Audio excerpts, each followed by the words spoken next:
Good evening, everybody. I'm Lara Locchi, and I'm program coordinator here in Italy. And it's a pleasure for me to introduce you Kayo Chingonyi. Kayo Chingonyi was born in Zambia in 1987 and moved to the UK at the age of 6. He's the author of 2 pamphlets and a fellow of the Complete Works Program for Diversity and Quality in British Poetry. In 2012, he was awarded a Geoffrey Dahmer Prize and was Associate Poet at the Institute of the Contemporary Arts in 2015. His first full-length collection, Kumukanda, won the Dylan Thomas Prize and a Somerset Maugham Award. And his second, A Blood Condition, is shortlisted for the Forward Prize for Best Collection.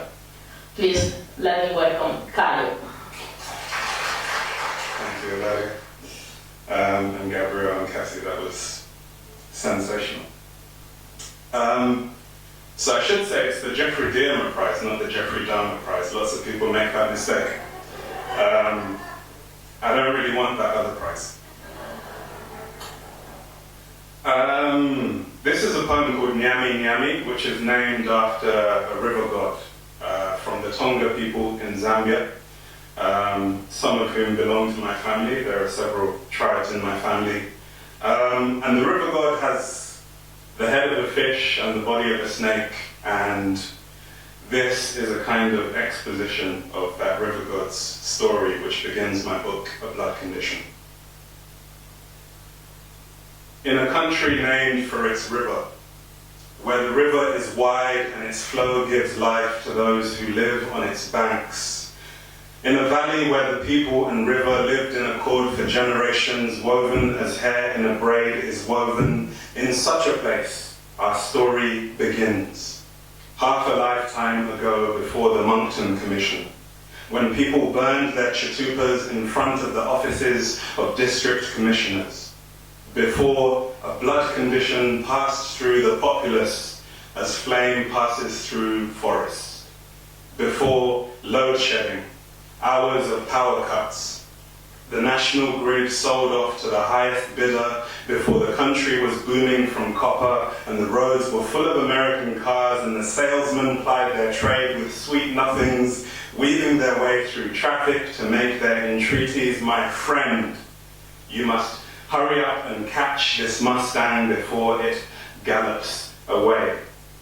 Before potholes and roads unfinished through lack of investment, before imported knockoffs, before goods trains and trucks, before the valley was connected by the orderly topography of MacAdam, and the valley's foot-worn pathways, taught to the valley's young by experience, were paved. The valley people lived in a relative peace.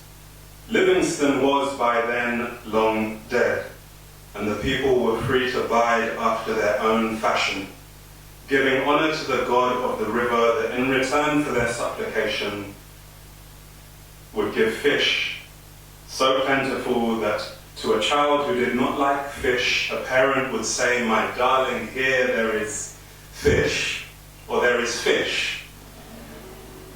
And the child would remember the legacy knitted into the songs they had known all their lives, of fisherfolk who swam before they could walk or talk, because the river god would never let them sink. I'm going to read this poem, which I don't read very often, but I'm a poet of place, among other things. And one of the places that I'm from is called Dagenham in East London, or Essex if you want to get technical, but it's a battle we can have for a long time. But this is a poem that's called 16 Bars for the Bits being the area, the neighborhood. And I wrote a kind of rap version of the sonnet because in my other life I'm an MC, and I started thinking about that form, which is the staple of loads of MCs, which is the 16 bars, 16 lines of verse. So this is 16 Bars for the Bits, which I wrote on the occasion of leaving London, where I lived most of my life. The old men who meet at the same time each evening, the youngers get bladdered and stagger the heaving, the chatter of pigeons, emboldened while feeding in towers that balance at heights beyond reason. A beacon for dreamers and schemers and heathens, you can find angels behaving like demons in ends where the rents seem to change with the seasons and murder rates rise when the temperature's peaking.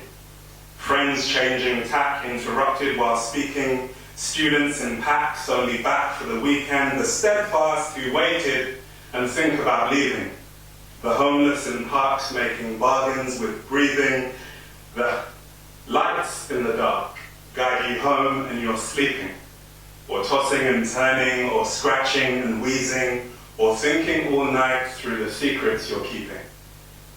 And all this could come in the space of an evening.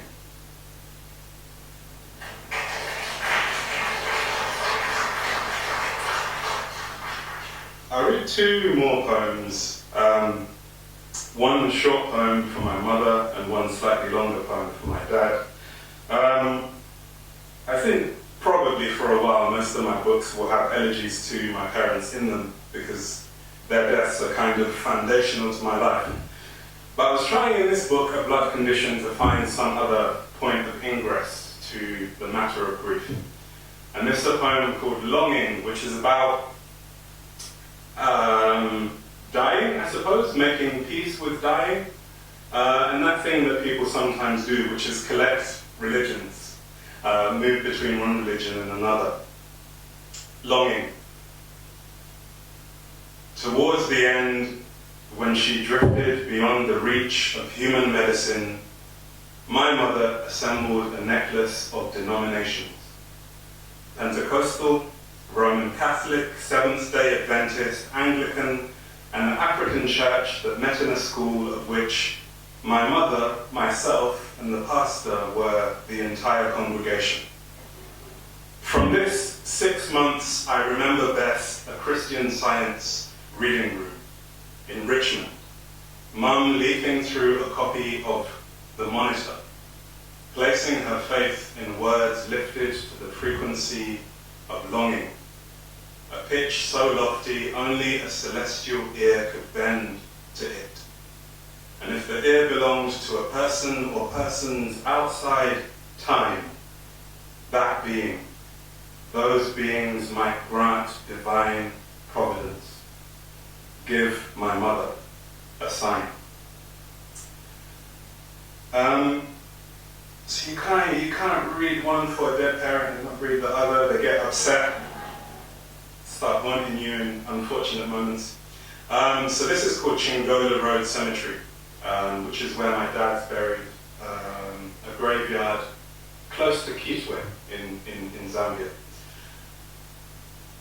Because of what it would take to visit, I visit Tata's grave on street view in the early hours of mornings when the edge of sleep is like the border at Kasumbalesa, where men with red eyes police their sovereign patch, Kalashnikovs at their sides, gold standard of summary justice, making of a family cartographers, then sextons. Our Year 9 biology teacher glossed succession. The built environment will always be exposed as a fact, given time. And so it has come to pass here, the Chingonyi name's resting place. This is a picture of David, late, and Muzanga, equally late, and John Kanjamba, also late. Where we might find a stone, it's overgrown with long grasses and plants, designated weeds because we've yet to lend them use. I came to pay my respects, as did my mother before me, kneeling at the exact spot all she carried like a bag of shopping dropped, its contents rolling. On the tape she made of his favorite songs, her voice cracks in the act of speaking, as if the act is what loosed him from this plane. Let us pause to play him Hotel California. Let's say father and son are driving together along a coastal road in an open-topped fleet of mid-century automotive naus. The son rides shotgun, skipping tunes to test the low end of the Alltech Lansing system in the back. As one track fades, another picks up the slack.